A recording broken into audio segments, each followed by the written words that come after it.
Basic infrastructure की बात कर लीजिए। अभी इन लोगों ने कहा कि हमने एम्स दिया। एम्स देने से क्या हो गया? एम्स आपने दिया और लाखों की संख्या में लोग ऑक्सीजन के अभाव में आप ऑक्सीजन दे नहीं पाए।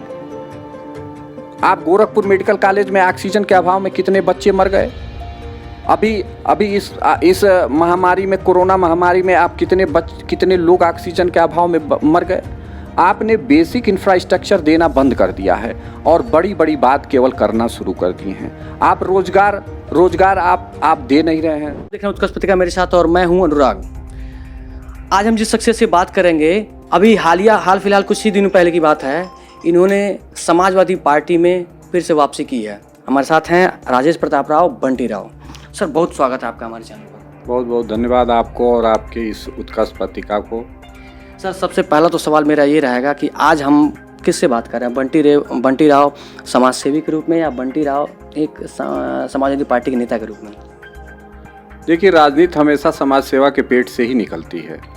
कोई भी राजनीतिक व्यक्ति होगा, उसकी पहचान उसके सामाजिक कामों से ही होती है। एमएलए बन जाना, एमपी बन जाना अभी आप देख ही रहे होंगे, लेकिन एमएलए एमपी बन जाना आसान है, एक सामाजिक कार्यकर्ता बनना बहुत मुश्किल काम है। हम लोग जिस प्लेटफार्म से निकले हुए हैं, उस प्लेटफार्म से सामाजिक काम करके ही हम लोग आज राजनीति में यहाँ तक पहुँचे हैं और निश्चित तौर पे आज राजनीति में जहाँ हम हैं उसमें हमारे सामाजिक काम का योगदान ही। तो यदि समाजवादी पार्टी आपको उम्मीदवार घोषित करती है कुशीनगर के या देवरिया किसी भी सीट से, तो प्रमुख रूप से अगर आप देखते हैं कुशीनगर जो है, आप खुद भी मानते हैं स्वास्थ्य की सुविधाओं में काफ़ी पिछड़ा है, तो कौन कौन से मुद्दे होंगे जिस पे आप काम करेंगे या क्षेत्र के विकास के लिए किस मुद्दे पे काम करेंगे आप? देखिए, ये हमारा अपना मुद्दा नहीं है। बहुत पहले एक नारा डॉक्टर लोहिया ने दिया था कि दवा पढ़ाई मुफ्ती होगी, रोटी कपड़ा सस्ती होगी। यह समाजवादियों का नारा है। तो इन्हीं मुद्दों पे विशेषकर आप देखे होंगे, जब समाजवादी पार्टी की सरकार बनी तो जिला अस्पतालों में जो 5 रुपए का रसीद कटता था, वह समाजवादी पार्टी की सरकार बनते ही 1 रुपया कर दी गई।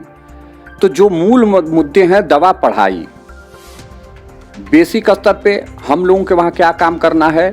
जैसे हम लोगों का जो जिला है कुशीनगर, वहाँ आपके प्रोफेशनल कॉलेजेस नहीं हैं। आपके बच्चों को अगर बीबीए करना हो, एमबीए करना हो, एमसीए करना हो, बीटेक करना हो, एमटेक करना हो, तो कुशीनगर में ऐसी सुविधाएं नहीं हैं। बेसिक स्तर पे हमको इस पे काम करना है कि पढ़ाई की बेहतर व्यवस्था हो जाए, कि हमारे बच्चों को गाजियाबाद, नोएडा, दिल्ली, ग्रेटर नोएडा और बड़े शहरों की तरफ न भागना पड़े। वह यहाँ पर ही अपनी तैयारी करके वह बड़े से बड़ा कंपटीशन बीट करके और उसमें वह जा सके। तो शिक्षा पे काम करना है, फिर हेल्थ के सेक्टर पे काम करना है। हम जो आपको कहे हैं पहले भी कि सीएससी और पीएससी को मजबूत कर दीजिए। अगर हम लोग विधानसभा में जाएंगे तो निश्चित तौर पर उत्तर प्रदेश में जब हेल्थ का बजट पेश होगा तो उस बजट में खड़ा होकर इस बात को मजबूती से रखने का काम करेंगे कि आप पीएससी, सीएससी और डिस्ट्रिक्ट हॉस्पिटल को मजबूत कर दीजिए, तो निश्चित तौर पर किसी को भी मेडिकल कॉलेज और पीजीआई की ज़रूरत नहीं पड़ेगी। उत्तर प्रदेश सरकार ने कहा कि जो है, अगर जनसंख्या पर नियंत्रण कर दिया गया तो देश में काफ़ी विकास हो सकता है। उसी के परिप्रेक्ष्य में जो है नई जनसंख्या पॉलिसी लेके आई जा रही है, उस पर भी बात भी चल रही है। लेकिन जो हाल ही फिलहाल उस पर कहा गया कि 2 बच्चों का कानून लेके आया जा रहा है, तो क्या लगता है क्या इससे देश का या प्रदेश का विकास होगा? क्या इससे कुछ? देखिए, जनसंख्या नियंत्रण तो अपने आप में भयावह स्थिति है। जनसंख्या पे तो नियंत्रण होना ही चाहिए, लेकिन वो मसौदा कैसा लेके आ रहे हैं उस पे, जैसे कृषि कानून बना, कृषि कानून के ही तरह कोई थोपने वाला कानून न बन जाए, इसलिए उसमें विपक्षी दलों से तमाम बड़े जो विद्वान हैं देश के, उनसे राय लेके और उस पे मसौदा तैयार होना चाहिए। और जनसंख्या का नियंत्रण तो देश की प्रगति के लिए जरूरी है, यह सबको ही मानता है, लेकिन उसमें सबका राय लेके एक बेहतर मसौदा बना के और उस पे नियंत्रण का काम करना चाहिए, उस पे बिल लाना चाहिए। मतलब आप ये मानते हैं कि जनसंख्या नियंत्रण होगा तो देश का विकास होगा? बिल्कुल। जनसंख्या, देखिए, देश नहीं, आप छोटा सा अपने एक परिवार का मुद्दा उठा लीजिए। घर में अगर ज़्यादा संख्या है तो आपके घर का विकास पीछे है, और आपका छोटा परिवार है तो आपका विकास बेहतर है।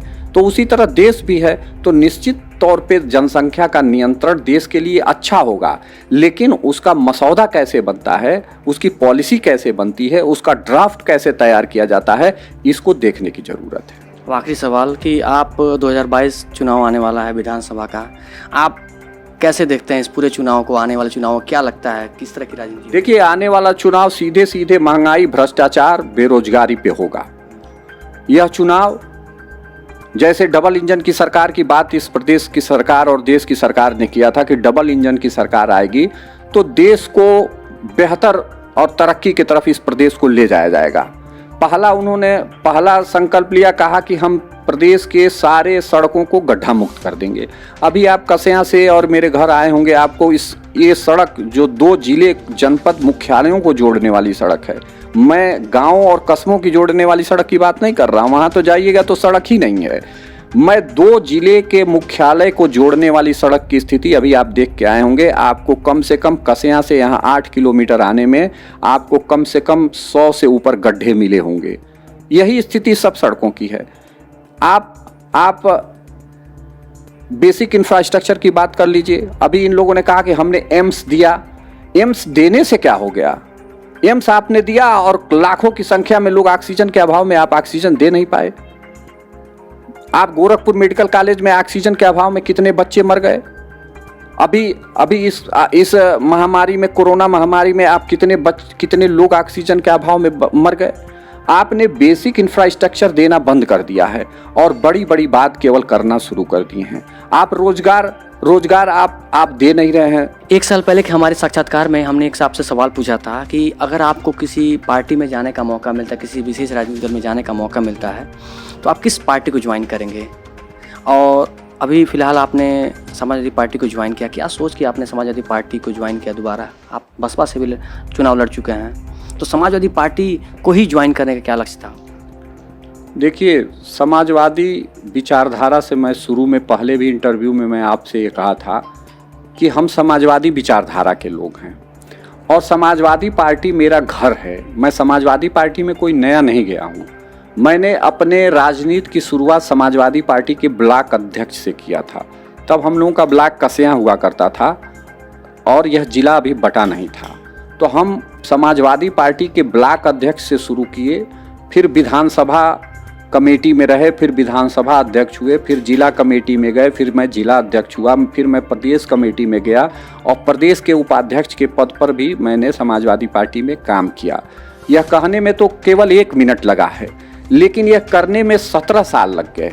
17 साल मैंने अपने जीवन के जो सबसे महत्वपूर्ण जवानी का काल होता है, उस जवानी का काल में समाजवादी पार्टी के यूथ संगठन को मैंने प्रदेश के हर कोने और हर जिले में खड़ा करने के लिए अपना 100% योगदान दिया। और यही कारण रहा कि आप किराए के मकान में बहुत दिनों तक रह नहीं सकते हैं। किराए का मकान ही होता है और अपना घर अपना ही घर होता है। तो समाजवादी पार्टी मेरा घर है। मैं 4, 5, 6 साल किराए के मकान में रहा और किराए के मकान के अनुभव को देखते हुए फिर मैंने अपने घर में वापसी करने का काम किया। यानी समाजवादी पार्टी ही आपका अपना घर है? बिल्कुल, मैंने राजनीति की शुरुआत ही समाजवादी पार्टी से किया और समाजवादी विचारधारा ही मेरे खून और मेरे रंगों में है, इसलिए मैं समाजवादी पार्टी। अगर समाजवादी पार्टी जो है पुनः जो है बहुजन समाजवादी पार्टी यानी कि पार्टी की सरकार से मिलकर चुनाव लड़ती है, तो क्या आप उसमें?